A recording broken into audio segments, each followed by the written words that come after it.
दास समता विलास पढ़ने की कोशिश कर रहा था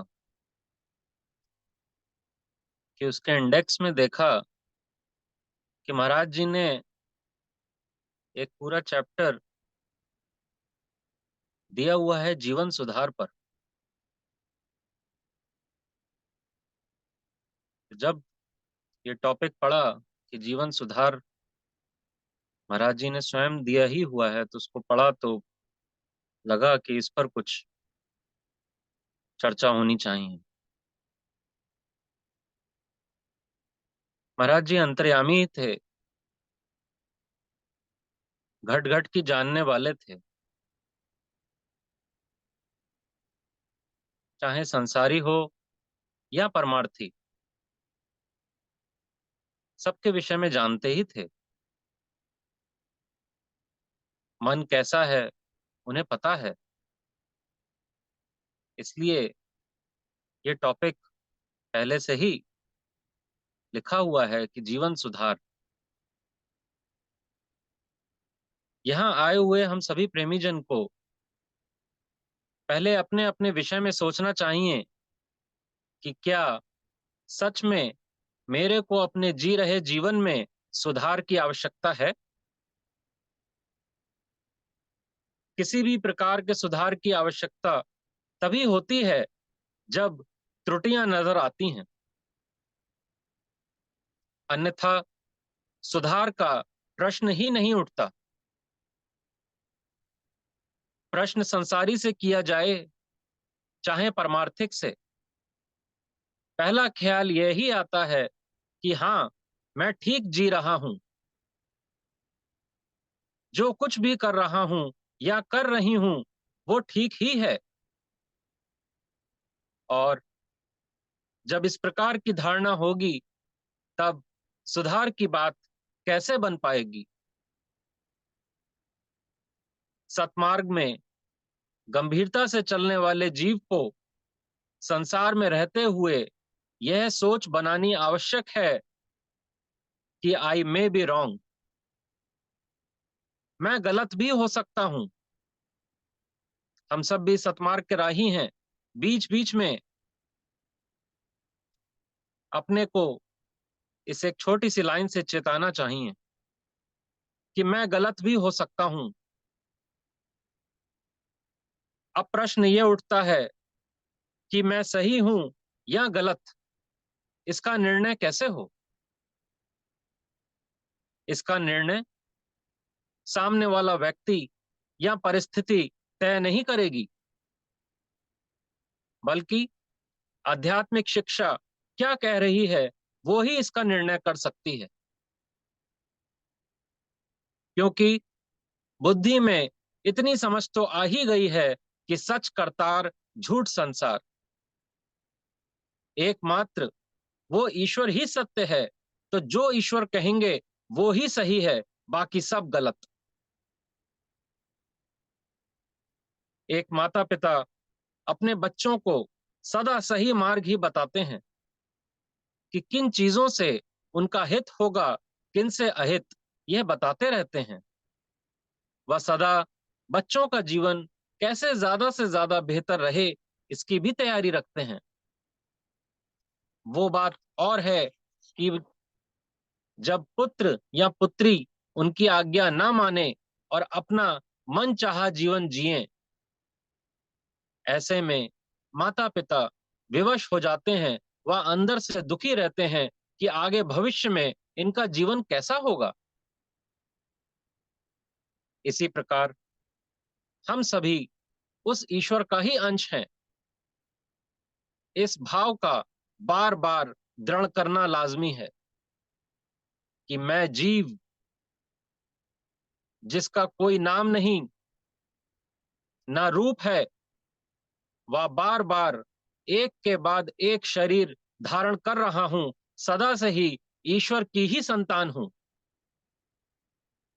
वर्तमान में जो ये शरीर नजर आ रहा है वो संसारिक माता पिता की देन है, जिनके हम बड़े आभारी हैं। वह पूर्ण रूप से क्या क्या हमारा उनके प्रति फर्ज बनता है, यह अंतिम श्वास तक याद रखना है। पूर्ण ईश्वर रूप महाराज जी, जिन्हें संसार क्या है व ईश्वर क्या है पूरा बोध हो चुका था, वह पूर्ण आध्यात्मिक स्थिति के मालिक थे। उन्होंने माता पुत्र का फर्ज किस तरह निभाया था, यह हम सभी ने पढ़ा है। और एक आज के समाज की क्या हालत है, हमें पता है। बड़े बड़े घरों में सिर्फ बुजुर्ग ही रह गए हैं, वह औलादें अपने फर्ज से विमुख हैं। निश्चित ही जीवन सुधार की बहुत बड़ी आवश्यकता है। बात जीवन सुधार की हो रही है, जीवन सुधार की आवश्यकता है प्रेमियों। इसका प्रमाण हमारी ये देह स्वयं ही है। ये देह हमें क्यों मिली हुई है, यह हम समझ आने लगा है। हमारे मन में इच्छाओं का अंबार लगा हुआ है। नित नई से नई इच्छाएं पूरी हो भी रही हैं और कुछ नई बन भी रही हैं।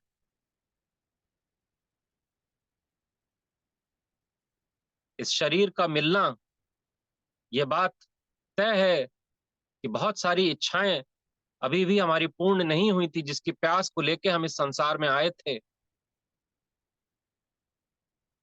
और अभी भी इच्छाओं के नए नए अंबार लगे हुए हैं। तो चूंकि ये शरीर, ये देह धारण किए हुए हैं, ये अपने में स्वयं एक प्रमाण है कि हमारे मन में वासनाओं के अंबार लगे हुए हैं। तो जाहिर सी बात है, जीवन सुधार की आवश्यकता तो है ही।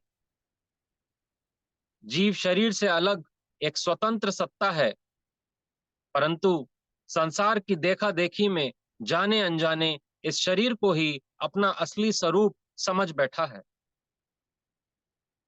तो जब शरीर को ही अपना असली स्वरूप समझ लिया है, तब तो शरीर की क्रियाएं व प्रतिफल भी असली लगेंगे ही।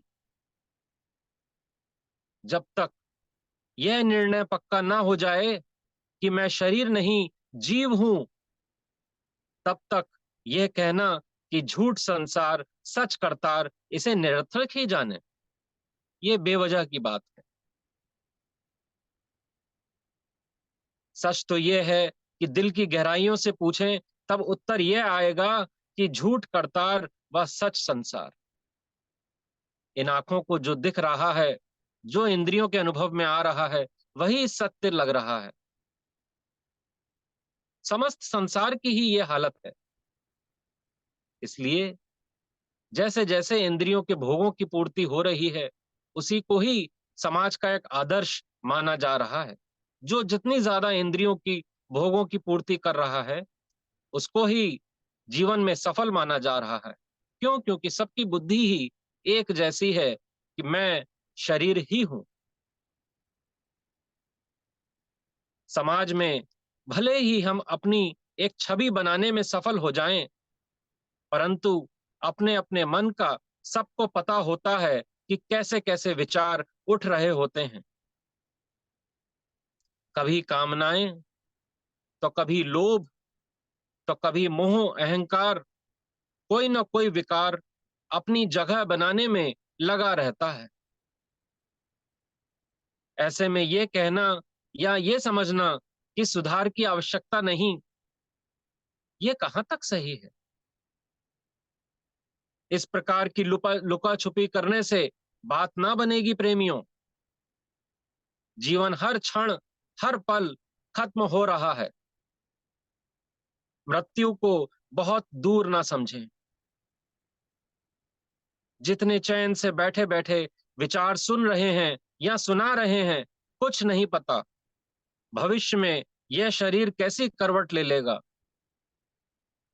इसलिए आज जब शरीर स्वस्थ है, बुद्धि में बात ठहर रही है, तभी से ही सतमार्ग में गंभीरता धारण करनी होगी। वरना ऐसा ना हो कि मन में यह ख्याल आए या कोई कह दे कि आप पछताए होत क्या जब चिड़िया चुग गई खेत।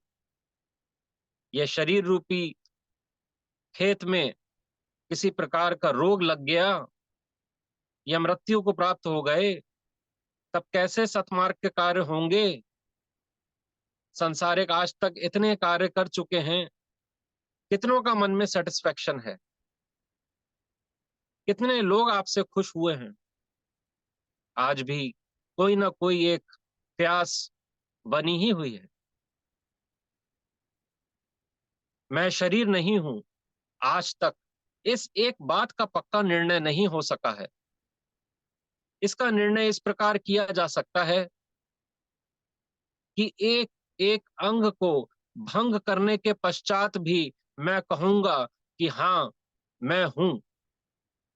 एक उदाहरण के तौर पर किसी के पैर काट दिए जाएं, हाथ काट दिए जाएं, फिर भी शरीर का एक एक अंग अलग कर दिया जाए, फिर भी चेतना अगर इस शरीर के अंदर है तो वो कहेगा कि हाँ, मैं हूं।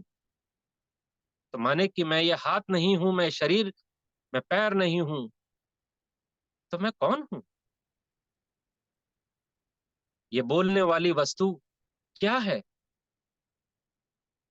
एक आम संसारी ने भले ही यह शरीर अंदर से ना देखा हो, परंतु डॉक्टरों ने इस त्वचा के अंदर के शरीर का पूरा पूरा कोना देखा हुआ है। परंतु किसी डॉक्टर तक ने मन, बुद्धि, इंद्री, जीव के दर्शन नहीं किए हैं। जबकि आम व्यवहार में हम पक्के से कहते हैं कि हाँ, मेरे में बुद्धि है, मेरा मन है। आखिर कहाँ है ये सतमार्ग? सतपुरुष इसी की खोज करने को कह रहे हैं, और जिस दिन इसकी खोज पूरी हुई, उसी दिन ईश्वर प्राप्ति की दौड़ भी पूरी हो जाएगी, जो कि वो एक पूर्ण आनंद और शांति का स्थान है, जहां से यह जीव वापस इस दुख भरे संसार में व इस नश्वर शरीर को कभी प्राप्त करने की ख्वाहिश नहीं करता। सोचने की बात यह है कि जरा सा सांसारिक किसी भी उपलब्धि को प्राप्त करने के लिए कितना परिश्रम करना पड़ता है, और क्या इस परम चैन और शांति जो कि हर जीव की ख्वाहिश है, उसे पाने के लिए कोई परिश्रम नहीं करना पड़ेगा? अभी भी समय है प्रेमियों, कम से कम इतना पुरुषार्थ तो कर लें जिससे अगला जन्म मानुष का मिल सके और भगवत प्राप्ति का लक्ष्य और नजदीक आ जाए। सांसारिक दृष्टि से स्वयं ही सोचें कि तन, मन व धन के सुख सबको अपनी अपनी हैसियत से बढ़कर प्रारब्धवश मिला ही हुआ है। परंतु क्या मेरी सांसारिक प्यास पूरी हो गई? यह समझना होगा कि यह प्यास कभी पूरी नहीं होगी। पूरा हो जाएगा तब वो है इस शरीर का कीमती वक्त, जो कि मिला किस काम के लिए था और किया क्या। समस्त लिटरेचर में आया भी, वस्तु कहीं ढूंढे कहीं। पैदा हो गए, बड़े हो गए, ये एजुकेशन प्राप्त कर लो, ये एजुकेशन प्राप्त करोगे तो समाज में यश, कीर्ति, पैसा मिलेगा। फिर एक अच्छा विवाह कर लो, बच्चे पैदा हो गए, बच्चों के एजुकेशन में लग गए जो स्वयं के लिए किया था। वही चक्र जो स्वयं के लिए चल रहा था वो अब अपने परिवार के लिए चलाने लगे। इसी प्रकार का कार्य करते करते वृद्धावस्था को प्राप्त हो जाएंगे और ये जीवन लीला समाप्त हो जाएगी। परंतु आज जिस जिस की जो भी उम्र है, सांसारिक दृष्टि से सोचें तो कितना अंदर से सेटिस्फेक्शन है। महाराज जी ने साफ कह दिया, इस संसार को तुम अपने शरीर का चमड़ी का जूता भी बना के पहना दोगे तो भी कोई खुश ना होगा। इसलिए अभी भी वक्त है, सतमार्ग में गंभीरता से चलना होगा। हम सभी सत्संग वर्षों से आ रहे हैं, विचार सुनते भी हैं, सुनाते भी हैं, और निश्चित ही कोई हमसे पूछे तो बड़े गर्व से कह भी देंगे कि हाँ, मैं आस्तिक हूं।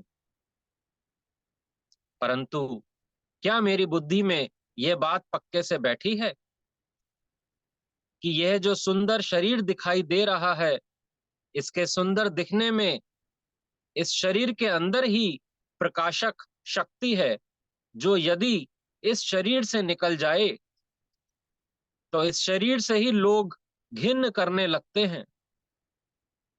यह शरीर ना तो देखने लायक रह जाता है, वह चारों ओर इसकी महक से पास बैठना भी दूभर हो जाता है। यदि 24 घंटे संसार में क्रियाएं करते हुए मेरा ध्यान बार बार इस प्रकाशक शक्ति या ईश्वर का आता है, तब स्वयं को आस्तिक समझना चाहिए।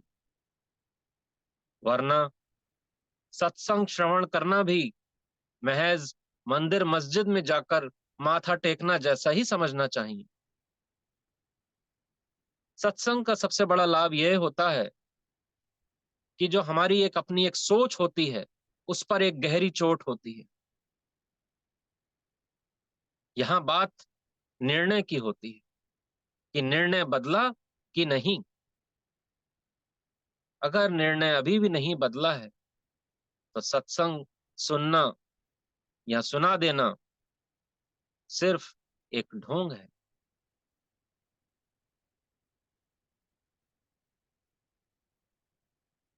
इस प्रकार के जीवन से जिसमें कि निर्णय ना बदले, उसमें कभी भी जीवन सुधार या आत्मिक उन्नति नहीं हो सकती। तो ये प्रश्न उठेगा कि आखिर जीवन सुधार सही मायनों में कैसे हो सकेगा। इसके लिए महाराज जी का एक वचन रख रहा हूं। महाराज जी कहते हैं, एक परमेश्वर का पूर्ण निश्चय से विश्वासी होकर के तमाम शारीरिक कर्म के फल को उसकी आज्ञा में छिन्न छिन्न विखे समर्पण करना ही द्वंद खेद से छुटकारा देने वाला यतन है। इसी परम पवित्र निश्चय को भक्ति कहते हैं। फिर से सुने, एक परमेश्वर का पूर्ण निश्चय से विश्वासी होकर के तमाम शारीरिक कर्म के फल को उसकी आज्ञा में छिन्न छिन्न विखे समर्पण करना ही द्वंद खेद से छुटकारा देने वाला यतन है। माने कि इस शरीर से 24 घंटे जो कुछ भी कर्म हो रहे हैं, उसको ईश्वर हुक्म में देखना होगा। जो कुछ भी हम भोग रहे हैं, वो हमारा प्रारब्ध है, और जो हम नए कर्म करेंगे वो हमारा आगे का प्रारब्ध बनाएंगे। इसलिए सतमार्गी को ईश्वर हुक्म में रहने के लिए कहा गया है। क्यों? क्योंकि अब उसका लक्ष्य सांसारिक व्यक्ति, वस्तु, परिस्थितियां नहीं है। अब उसका लक्ष्य कुछ और ही हो चुका है।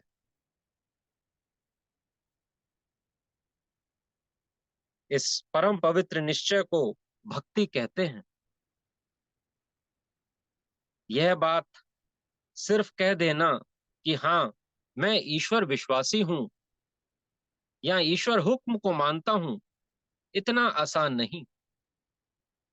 हमारी अवस्था को देखते हुए ईश्वर या गुरु ने हमें 2 वक्त का सिमरन सीमा बांधकर उम्र के मुताबिक बताया हुआ है।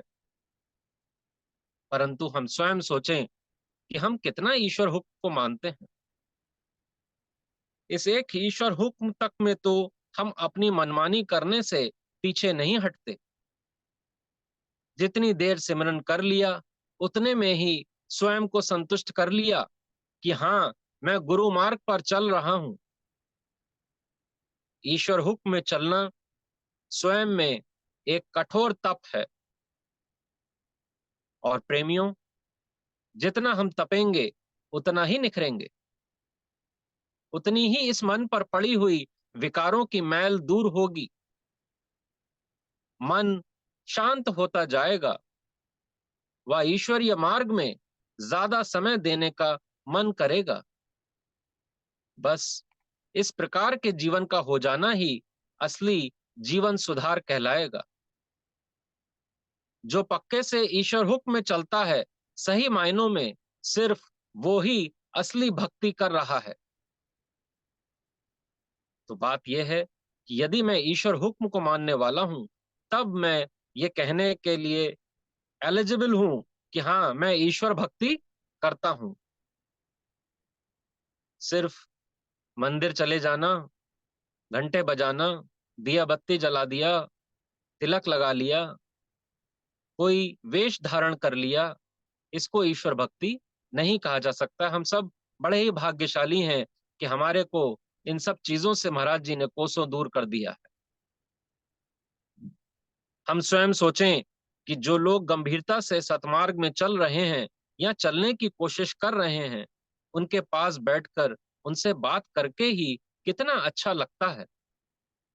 मन एकदम आनंदित सा होने लगता है। वह चर्चा मिनट से शुरू होकर कब घंटों में बदल जाती है, पता ही नहीं चलता। जबकि वहां सांसारिक वस्तुओं, व्यक्तियों के विषय में कोई चर्चा नहीं हो रही होती। जिन प्रेमियों ने महाराज जी को साक्षात देखा था, उनकी भी यही हालत होती थी कि उठने का मन ही नहीं करता था।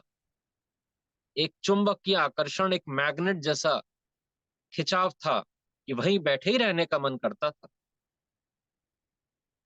माने वहां पर प्यासे जीव की प्यास पूरी हो रही होती है, जिसमें वो डूबे ही रहना चाहते हैं। वाणी में भी आया, जोगी रोए समाध को छोड़े। कैसी स्थिति होती होगी, कभी कभी सोचें तो मन हर्षित सा हो जाता है कि समाधि में बैठे हैं और इतना आनंद है कि उठने का ही मन नहीं कर रहा। इस संसार की समस्त चकाचौंध व मौज फीकी है उस आनंद के आगे। ईश्वर की सर्वव्यापकता का एहसास करते हुए वह ईश्वर हुक्म में ही माता मीरा ने जहर का प्याला पी लिया। समुद्र पर राम सेतु बन गया। महाराज जी ने तंदूर में पैर डाल दिया, वह भक्त प्रहलाद गर्म लौह से सटे रहे तो भी कोई तकलीफ ना हुई। इन सब बातों का जो परिणाम था वो हमें पता है। यह है ईश्वरीय विश्वासी जीवन की प्रत्यक्ष घटनाएं। सांसारिक जीवन जीने के लिए एक समय के बाद तन, मन व धन की आवश्यकताएं लगभग पूर्ण हो चुकी होती हैं, परंतु गैर जरूरी इच्छाएं खत्म होने का नाम ही नहीं लेती, क्योंकि निर्णय बदला नहीं है। सच करतार, झूठ संसार। जो भी अभी गंभीरता से सतमार्ग में नहीं चल रहे, याद रखिए, जिस दिन आखिरी श्वास ले रहे होंगे, वह मरण शैया पर होंगे, तब बहुत अफसोस होगा कि जो कुछ भी कहा जा रहा था वो कर भी सकता था, मगर संसार की व्यर्थ उलझनों में फंसकर अमूल्य जीवन को बर्बाद कर दिया। इसके उलट जिन्होंने गंभीरता धारण की है, उन्हें अंत समय में मन में एक संतोष होगा कि हाँ, मैंने गुरु की बात मानी, और इस शरीर के खत्म होने के बाद यह सांसारिक रिश्ते तो भले ही खत्म हो जाएंगे, परंतु हाँ, मेरा ईश्वर रूप गुरु मेरे साथ ही रहेगा, जीवन के साथ भी व जीवन के बाद भी। अंत में अपनी वाणी को विराम देते हुए यही कहना चाहूंगा कि हम सबको बताया गया है कि पांच विकार महादुखदाई, जले सकल संसारा, परमारथ प्रतीत बिन नहीं पावे निस्तारा। पांच विकारों से हम सब घिरे हुए हैं। हम सभी ईश्वर की निगाह में हैं हर पल, यह हमें याद रखना चाहिए। और किसी की निगाह से हम भले ही बच जाएं, परंतु गुरु की निगाह सिर्फ हमारे कर्मों पर ही नहीं होती, हमारी सोच पर भी होती है, कि हमारे मन में जो विचार उठ रहे होते हैं, उन पर भी गुरु की निगाह होती है।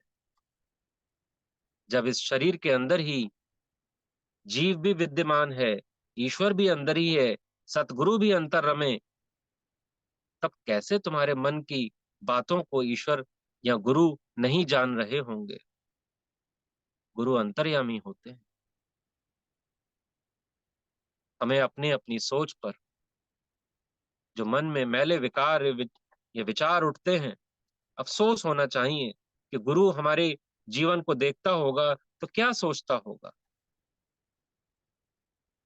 इसलिए जीवन में गुरु का भय होना लाजमी है, जिससे जीवन सुधार की गुंजाइश बढ़ जाती है। वह इस प्रकार, जब हमारे मन में गुरु का भय होगा, तब हम निर्मल कर्म ज्यादा से ज्यादा करेंगे, और निर्मल कर्म करते करते हमारा स्वभाव ही नेक कर्म करने का बनता चला जाएगा। इसलिए गुरु का जीवन में होना बहुत जरूरी है। जिसके जीवन में गुरु नहीं, उसका जीवन शुरू नहीं। इसलिए हम सब बड़े ही भाग्यशाली हैं कि पूर्ण गुरु की शरण में हम बैठे हैं, और निश्चित ही हम सबको भी सुधार की आवश्यकता है, जो कि एक दिन पुरुषार्थ करते करते धीरे धीरे पूरा हो ही जाएगा। और अंत में जिस प्रकार हमारे गुरु पूर्ण शांति और चैन में रहे, हमें भी गुरु अपने जैसा ही बना देंगे। ओम ब्रह्म सत्यम सर्व।